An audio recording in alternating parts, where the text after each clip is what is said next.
Before I tell you guys the situation, I want to add some background info. I am rich. I meet George, who has a young son named Manny. George told me how he loved his ex-wife Serena, but she cheated on him with another man. We dated and eventually got married. Serena reached out to George a few years ago saying how her new husband had ditched her for a younger model. George told me about it and I felt bad about her, but that's about it. George and Manny have cards to our joint savings account where mostly I deposit the maximum money since I earn 3x of George. Manny and I used to have a good relationship, but then out of nowhere he would get angry at me for no reason. He would taunt that he couldn't wait for his dad to leave me. This made me think and I got a bit suspicious. Checked my account statement, which I never do actually, and found out that Fiancé and Stepson had scammed me out of $120,000 in total. At least I confront George and he refuses to admit, but I threaten legal action on him, and this is when he says he has been cheating on me with his ex-wife and basically funding her entire lifestyle with my money. I kicked both of them out after finding this truth. Well, in just a week, I receive a call from George and Manny begging me to forgive them. I scoffed and asked him why is he calling me and not his mother. This is when they tell me how ex-wife left George and Manny after she realized that she couldn't take any more money from them. She didn't want to marry George again or have a family like George and Manny were dreaming about all along. I informed them that they have lost any and all chances to ever be a family again. Hey everyone, I never thought I would be sharing my story here, but recent events have left me feeling like I need to get this off my chest. So, here goes nothing. I was engaged to this guy named George who I believed was the perfect man for me to marry. Turns out our engagement was a complete facade, and I have made the difficult decision to end it after just 3 months. Right now, I'm managing to keep it together, but I fear that once everything settles, I'll be overwhelmed by panic. You see, I come from a family with generational wealth and a background in entrepreneurship, which is why we all have very comfortable lives. However, this hasn't exactly been a boon for my romantic life. I have found that many men I have encountered have tried to take advantage of me or manipulate me to be with them for their own financial gain. While I'm not extravagantly wealthy, I do live comfortably. I met George during a social outing, and despite initially not being interested in anything beyond friendship, I was drawn to him because of his genuine affection and respect towards me. He slowly swept me off my feet with his charming smile and kindness. He had a young son named Manny 15M, who I adored from the get-go. George told me all about his ex-wife Serena, who had cheated on him and ran away with a wealthier guy. This had completely broken his heart since they were college sweethearts. I felt for the poor guy, you know? Our relationship blossomed quickly, and we enjoyed a fulfilling sex life and a generally positive dynamic. I genuinely believed I was in a loving and exciting partnership with him. I decided to finally open up to him about my family's wealth. Initially skeptical, he was taken aback when he decided to look up information about my family online. George became upset, feeling betrayed that I hadn't disclosed this aspect of my life earlier, accusing me of a lack of trust. I explained to him that many people in my past had pursued me for my family's wealth, which is why I was cautious about revealing it too soon in relationships. While he eventually grasped my perspective and seemed to accept it, looking back there were a few red flags, like when he would ask me to buy extravagant gifts for his son or ask me to pay for our luxurious vacations. He hated his job and would always complain about how much he hated working and joked saying how with the wealth I had, he could easily become a house husband. There were moments when he would make remarks insinuating that I had it easy and didn't understand the value of hard work. This deeply offended me because, despite the privileges my family provided, I had worked diligently to carve out my own path in my career, which allowed me to sustain myself independently without relying on my parents' financial support. Unfortunately, George had always failed to appreciate this aspect of my life, which in hindsight should have raised some concerns for me. When my parents finally met George, it was evident that they were less than impressed. Throughout the meeting, George seemed fixated on asking my parents about their assets and what they could potentially offer him, which immediately raised red flags for my family. Adding to their reservations, George didn't offer to contribute to the dinner bill, leaving my father with the impression that he might not be financially responsible or considerate enough to support me adequately. Moreover, my mother expressed concerns about George's past as a divorcee and his status as a father, cautioning me to tread carefully in our relationship given my lack of experience in motherhood. Unfortunately, I paid no heed to their warning as I was in love and thought that we could all be a family one day. During all this, I have to mention that I never really had an especially great relationship with Manny, even though I loved him and wanted him to accept me. He has always perceived that I'm attempting to take the place of his mom, even though it's a role I have never really aimed for or tried to fulfill. I have only wanted to be a responsible role model for him and tried to let our relationship develop on his terms since he was nearly an adult when we met, but he was not interested. Manny made it very clear that he had no desire to know me much or have any kind of relationship with me other than a friend. He told me that he would always be respectful towards me no matter what.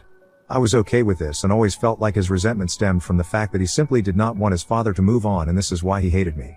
Despite my genuine efforts to extend help, there was never any positive change in our relationship. I have attempted various approaches, such as giving him gifts, discussing relatable topics, and sharing my own experiences from when I was his age, but nothing seemed to resonate with him and he would just be polite, but that's it. George would always tell me to be patient and would assure me that Manny would eventually come around. After George and his ex-wife's divorce, Manny would spend 4 days with his mother and 3 days with George.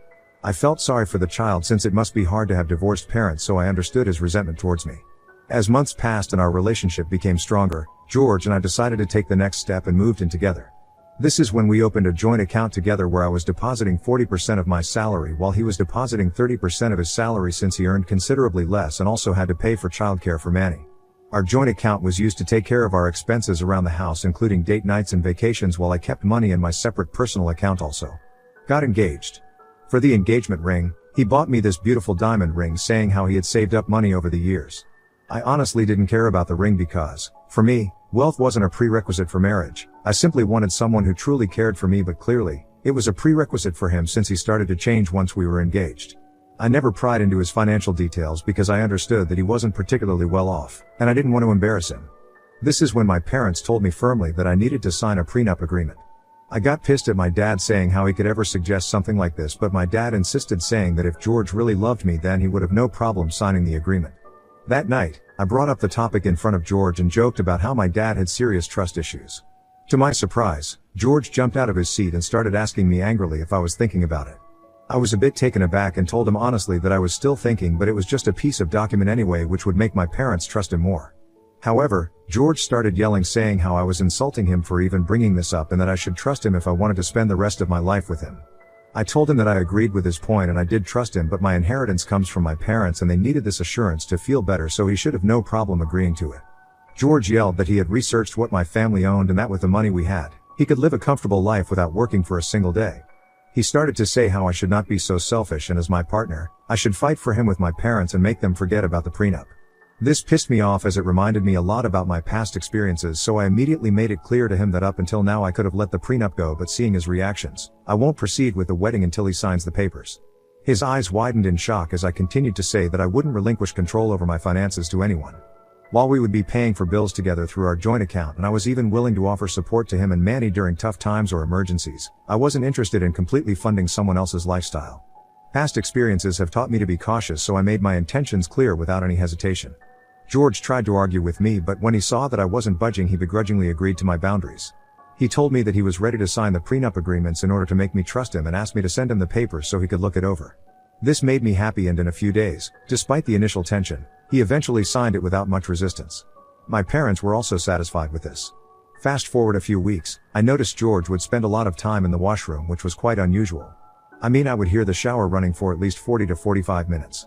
This struck me as a bit odd, especially because he would always take his phone with him. During this time, George would always tell me how he was out of money or how he needed to cut down on expenses. He would frequently ask me to borrow some money, and being my partner, I never suspected any foul play. This continued to happen for a while. However, I noticed he had started buying new clothes and accessories more frequently, which didn't align with his claims of financial constraint. Additionally, he became more secretive about his phone, often guarding it closely and keeping it on silent mode most of the time. Also, Manny, who usually used to be this sweet kid, started acting out of character, being rude and disrespectful towards me. He started to blatantly ignore my presence even when I would try to have a conversation with him during dinner. Once, Manny wanted to eat pizza, so I ordered it for him, but somehow the delivery guy messed up the order and we got someone else order who had ordered a pineapple pizza. I immediately called and complained, and the restaurant offered to deliver us our order in some time. However, Manny got extremely pissed when he came downstairs, even though I told him that the delivery guy had messed up. He started telling me how I couldn't do one single thing right, which surprised me because this wasn't my fault in any way. Like I said, he was never this disrespectful, and these incidents continued to happen several times where he would act like I didn't exist, talk over me, or outright blame me. I just couldn't figure out what had gotten into him and thought maybe he was going through his rebellious teenage phase. The only time Manny would talk to me properly or pretend to be nice was when he would want something from me, like money for a school trip or to go out on a date. I would sometimes even give him my card so he could spend money comfortably on his girlfriend. One day, I asked my fiancé if I could borrow his laptop for a conference call. As I opened his laptop, I noticed a Telegram tab open, and to my surprise, it was my fiancé chatting with his ex-wife. I had seen her pictures before, so it was easy for me to recognize. They were exchanging "I love you" messages and sending selfies to each other throughout the day. I scrolled back through the conversation history and realized that this had been going on for a few weeks and he was sending her money. My heart was beating so fast and I had a sinking feeling in my stomach as I processed what I had discovered. Quietly, I took screenshots of the conversations and closed the laptop. I remained silent for the rest of the day, still in shock from what I had found. Later, when my fiancé had gone to bed, I carefully reviewed the conversations. It became apparent that he had reconnected with her around the same time we got engaged, when she had texted him first saying how her new guy had left her with nothing and she was now living in her parents' basement. She continued to write how she missed George and wished she could still be with him. Their messages had quickly turned inappropriate, with George admitting how he was still in love with her and they had decided to meet up also. Then a few days later, she had started complaining to him about how she hated meeting up with him at a hotel and she wished they could have their own private oasis. Reading this made me throw up, but what worried me was that George had agreed and told her how he would try to find an apartment that he could lease so they could meet up without being worried about being spotted in public. This sentence made me stop. I reread the sentence as a wave of shock and betrayal washed over me. As their messages continued, I noticed that she would constantly ask him for money and he was always ready to pay. She would then send him photos of her in lingerie saying how she shopped all these things and the money that he had sent her. This absolutely infuriated me, so I quietly got out of bed to open my laptop and checked on our joint account. And boy, was I in for a shock. Although there were no big transactions, there was a constant withdrawal of $4,000 every 2 days for the past couple of months. I then checked my account statement and found the same. I checked the timing and date of withdrawals from my account and found that a lot of these withdrawals had been done usually on the days when Manny had my card. I calculated all the withdrawals done and the total came to around $120,000. So I immediately went through the screenshot of George's messages again to try and find any more evidence. I then saw a message that his ex-wife had sent to George last week saying how Manny was so happy to see his parents back together and that this was a sign for them to be a family again. My eyes widened in shock as I finally realized that George and Manny had been swindling me out of $120,000, all behind my back. My hands are shaking as I am writing this. I am at a loss for words. I am completely numb. I don't know what to do or what to say to him. Do I confront my fiancé about this? Do I leave him or do I talk to him and then forgive him? I have invested so much time and energy into this relationship. I can't believe this has happened to me. Ida, if I leave my fiancé after he and his kids scammed me out of $120,000? Update 1. First of all, thank you all so much for your words of support. I am sorry I couldn't answer every one of you, but I did read every single comment. My eyes are still swollen from crying all night. And for those calling me weak or a fool and making fun of me, I would like to say that I hope this doesn't happen to any of you, because the feeling of betrayal is hard to live with. I still don't understand how George and Manny could betray me this way. I haven't confronted George yet, and this morning, I acted like everything was normal, although he did see my swollen eyes and asked me if anything was wrong. I quickly told him that I was on my period, which is usually very painful, so hopefully he doesn't catch up to me. After he went to the office, I drove to my parents' place. At my parents' house, I mustered up the courage to tell them everything that had transpired. Their initial shock quickly turned into anger and concern for my well-being. My dad, usually calm and composed, was visibly furious at George's betrayal, and he told me how he had always suspected that he wasn't a good man. I guess I should have listened to my parents. He insisted that we needed to consult our family lawyer to explore our legal options and see what could be done to address the situation. We are also going to be hiring a private investigator to gather evidence of George's infidelity and deceit so that we can have concrete proof of his actions that would strengthen our case when it comes to pursuing any legal action against him. I know it's a daunting and emotionally taxing process, but I know I can't let George's betrayal go unanswered. He not only violated our engagement but also stole a significant amount of money from me, betraying my trust in the worst possible way. As difficult as it is, I'm determined to stand up for myself and seek justice for the pain and suffering he has caused. Update 2. Hello guys. So in the last few weeks, a lot of things have happened. First of all, the Pi has given us significant evidence through photographs and videos that George and his ex-wife are indeed meeting up and that George has rented a one-bedroom flat for her. She probably lives there because he visits her there frequently. Manny would also sometimes visit her with George as if they were one happy family. But what shocked me was that on some days, the Pi had caught photos of George's ex-wife with other men also when George wasn't around. This made me laugh at the irony, seeing as how George was cheating on me while she was cheating on George and clearly using him. She would also go out shopping regularly and clearly had a crazy shopping addiction with her multiple luxurious bags that she would come back holding. What angered me was that all of her lifestyle was basically funded by me. Since finding out about all this, I and my parents have been discussing the legal options and have concluded that the best possible action would be for me to confront George, tell him that his game is up, and threaten him with taking him to court, so hopefully he agrees to pay me back all the money and we can peacefully settle this out of court. However, if George refuses, we will go the legal way, and I know for a fact that my dad would love to go scorch earth on him. So yesterday, after dinner, I confronted George calmly about everything. His eyes widened in shock as he stammered to justify his actions, but I told him how I knew everything and I had pictures as well, so there was no point denying it. He looked at me dumbfounded. I then firmly told him that I knew he and Manny had taken a total of $120,000 from my account as well as our joint account, where I paid 60% of my entire salary to fund his ex-wife's lifestyle and even brought her an apartment to live in. His eyes flickered as he looked at me nervously while I continued to say how my parents and I were ready to legally sue him, but we would be willing to let this matter go only if he paid me back all the money. This seemed to anger George, and he started saying how this was impossible for him and that I knew about his financial conditions. I remained calm and told him that if he didn't pay me back now, then I would make sure to bury him in court such that he would then be forced to spend all his money on hiring a lawyer to stay out of jail. He stared at me for some time and asked if I was serious, and I nodded, saying how my lawyer was ready to file the case and all I needed to do was give him a call. This seemed to scare him straight, and he started to say how we could reach an agreement where he would pay me a fixed amount every month. I told him that my lawyer would be contacting me about it and he better sign the papers or he would see me in court. He nodded slowly. I then asked him to pack his bags and get out. George then asked me if I didn't want to ask him why he had cheated on me, and I told him that I honestly didn't care. I could see regret flashing across his face as he got up to pack his bags and leave. I will be honest, I felt so powerful at that moment watching him obey me after he knew that he had been caught red-handed. He left my house in some time and I was finally free. I haven't cried a single time since yesterday. I am glad that he cheated on me before we got married and I didn't have to waste any more time on him. I also sent a message to Manny since I did not get a chance to confront him about how I and George have broken up and that I know everything about what they have done.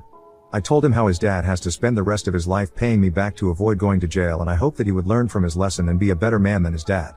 Manny has definitely read my message, but he hasn't dared to reply back. I hope this can be my last update regarding this, as I want to move on from this matter. Update 3. Well, I am back with a short but very interesting update. It's been 4 months since I logged into this account. Something happened today that I thought might interest some of you people who have been asking for an update, hence I am writing this. Guess who showed up at my door today? George and Manny. They looked disheveled standing at my doorstep. I was shocked to see them since I had blocked both of them since I wanted absolutely no communication with them. The last time I saw George was when he came to meet my lawyer to sign the agreement to pay me back every month. My dad had shouted at him for 10 minutes about how worthless and spineless of a man he was, while George quietly bore it since he deserved it honestly. George had been sending me regular paychecks every month as decided, but that was it. I had no other contact with him and didn't appreciate him showing up here out of the blue.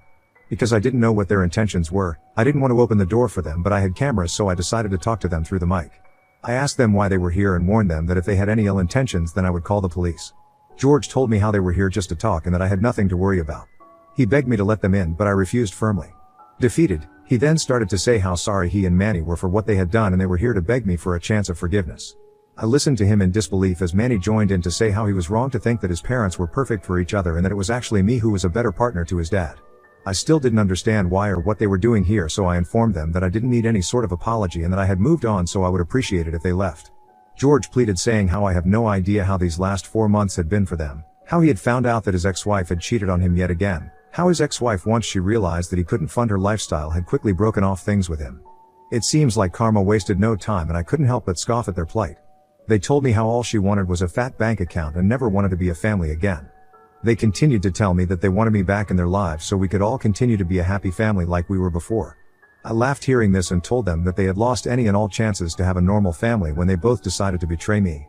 I told them firmly that I was done with their bullshit, so they needed to move on and try to scam someone else. George protested that they were not trying to scam me and that he would continue to pay me back all the money he had taken, but I asked him to just stop talking. I informed them clearly that I was done with this conversation and that I would be calling the police if they didn't leave. Manny apologized and told me that he just wanted to say how sorry he was. I told him while I appreciated that, I didn't want them both to ever come to my house again or I would get restraining orders. Slowly, George backed away and I watched both of them leave, their shoulders slumped in defeat. With a sense of relief, I realized just how far I had come in the last few months. I don't think I am the weak person I was anymore, and I will never allow anyone else to take advantage of me ever again.